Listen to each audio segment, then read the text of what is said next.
What's good, everybody? It's your boy Wes back at you with another video, and today we're here to talk about the Undisputed Lightweight Championship of the World title fight that happened over this weekend over on ESPN Plus between Devin the Dream Haney and Vasily Lomachenko, the Matrix.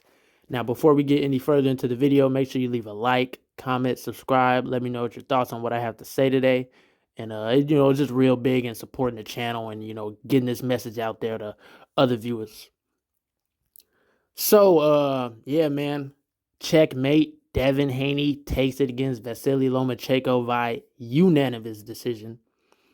Now, it's crazy because, after watching the fight live, a lot of people, served this fight up in controversy. It was a real split amongst a lot of the boxing community. A lot of people were saying many different things. You had people that thought Devin Haney won. You had people that thought, the fight was a draw. You had people that thought it could go either way. And you had people that thought Lomachenko won. But I noticed that a lot of the people, not all of them, but the majority of people who thought Lomachenko won are calling robbery, which to me is pretty crazy. Watching the fight live, I thought it was clear that Devin Haney won. I had Devin Haney up going into the seventh round, at least, 5 rounds. And I had him winning the 12th round.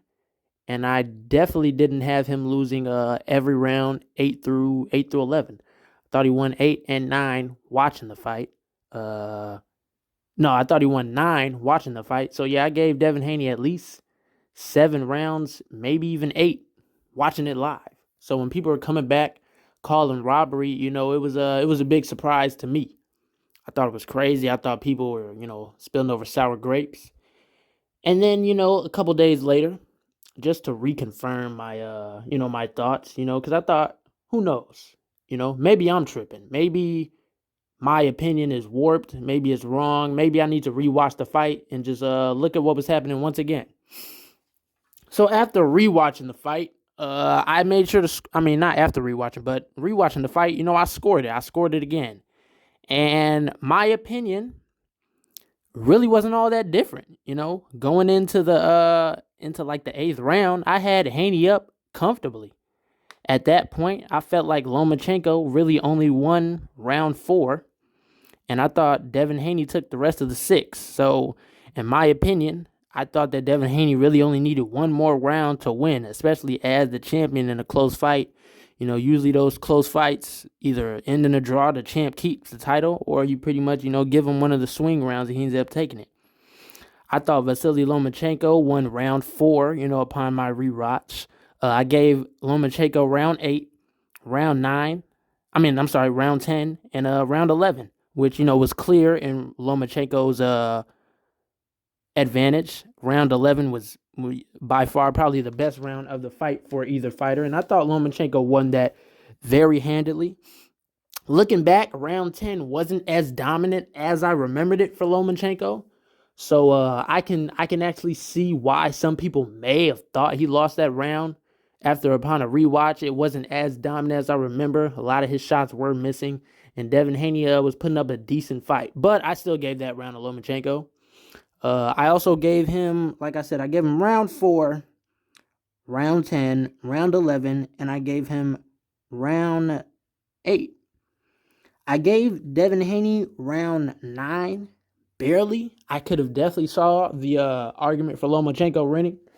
But yeah, as I said, coming out the fight, I thought Devin Haney had won it 8-4 to 8-5. 7-5, and my opinion didn't change. So as far as people saying that the scorecards were a robbery, 116 to 112 was crazy. I didn't think that was crazy at all. It just means that a guy won, 8 rounds to 4, or 115, 113, 7-5. For me, a robbery, personally, is someone winning like 9 plus rounds and the other person getting the win. I don't think a robbery is someone, getting robbed by a 1 round or 2 rounds. You know what I'm saying? That's ridiculous to me. Robbery is when, you win the fight by a wide margin, clearly in everybody's eyes, the people in the crowd, the people watching at home, and the commentators, everybody. And, they give it to the other guy. Speaking of the crowd, speaking of the commentary, I mean, it was definitely pro Lomachenko in the crowd. People were cheering at every little flurry and blunder Lomachenko did, so I can see why that view swayed the views of the people watching, why they were in the stadium. The commentary was a little weird as well. Timothy Bradley and I think Joe Tessitore is the other commentator, along with Andre Ward. Timothy Bradley and Joe Tessitore, they were going very insane anytime Lomachenko did absolutely anything. I mean, sometimes Lomachenko didn't even have to do anything, and Timothy Bradley would be like willing stuff into existence, saying, "Oh, it's coming," or "It's just a matter of time before Loma starts to cook." It's like, bro, how do you know that? We're not future storytellers.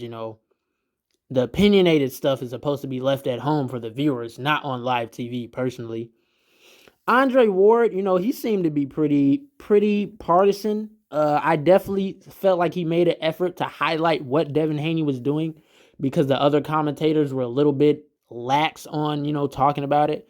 Devin Haney, for like the first, really the majority of the fight, was doing great body work, and he was landing a lot of shots upstairs that I felt were kind of thrown to the wayside by not only some of the viewers but the commentary, because Devin Haney, he was landing everywhere.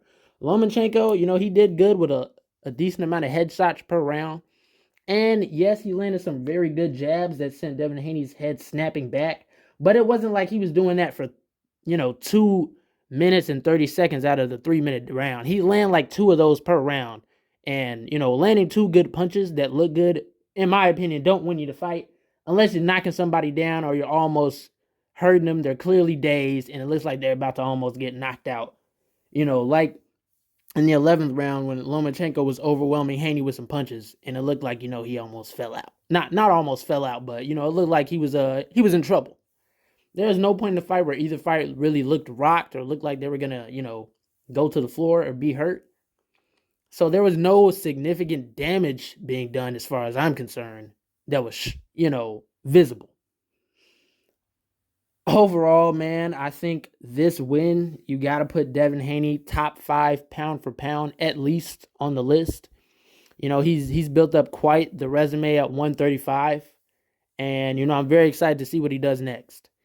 I'm gonna be honest, from what I hear, the rumors, it seems like the weight cut for him was horrible, even worse than the Kambosos fight, to the point that they didn't even want to show it on television. They only showed the unofficial weigh-in. And yeah, man, I don't know if it's a smart move for him to stay at 135 to fight a Tank Davis or Shakur Stevenson. But if he does stay at 135, I think the fight to make is with Tank Davis, first and foremost. He's the only other person in the division that, has I wouldn't say he has a claim to any of the belts, but he's the biggest and most proven star in the division outside of himself and Lomachenko, and he already just beat Loma.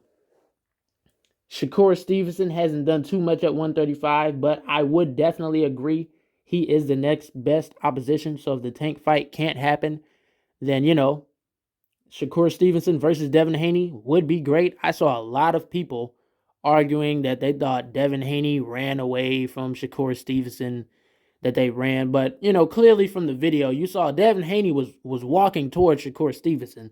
Looks like he wanted to talk to him.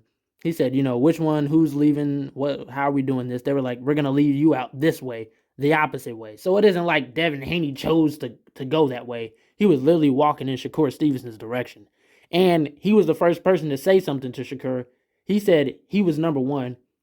And Shakur waited for him to walk away, and then he started yelling, for now, for now. It isn't like Shakur came up to him and started talking. So I don't believe in the whole narrative that Devin ran from Shakur outside of the ring. But if I'm Shakur Stevenson, I don't blame him for saying what he said as far as, they're scared. That's what you're supposed to do.